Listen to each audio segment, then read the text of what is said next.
Hey everybody, what is going on? I hope you guys are all doing well, and welcome to another tutorial video. In this video, I'm going to be explaining to you guys how you can create a list on Activecampaign.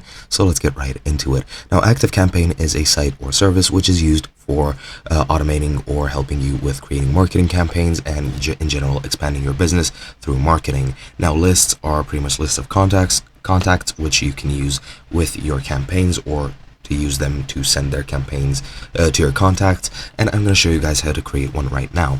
Now, once you're on your dashboard, as you can see currently I am on mine, you just need to go into your contact segment to the left. Now you have this menu over here and you want to click on lists, and from here you just need to click on add a list in the top right. As you can see, I already have made 2 lists, but let's just go ahead and add a list. I'll name it test 2.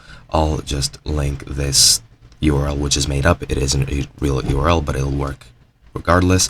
Then I'll just add a description, click save, and now our list has been created. If I click on it, as you'll see, I have no contacts here. I can click on import in the top right and import a CSV of my contacts if I so chose, or as you can see, you can click here to import your file from file, or you can go ahead and create a contact yourself, which I will do just to show you guys how that is done.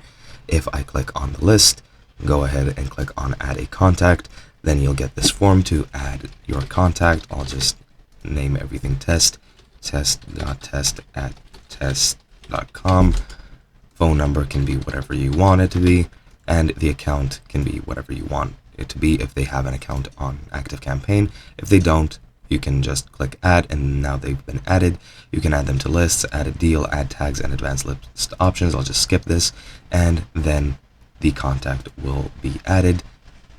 And if we click on view contact, this is what it'll look like, and there we go.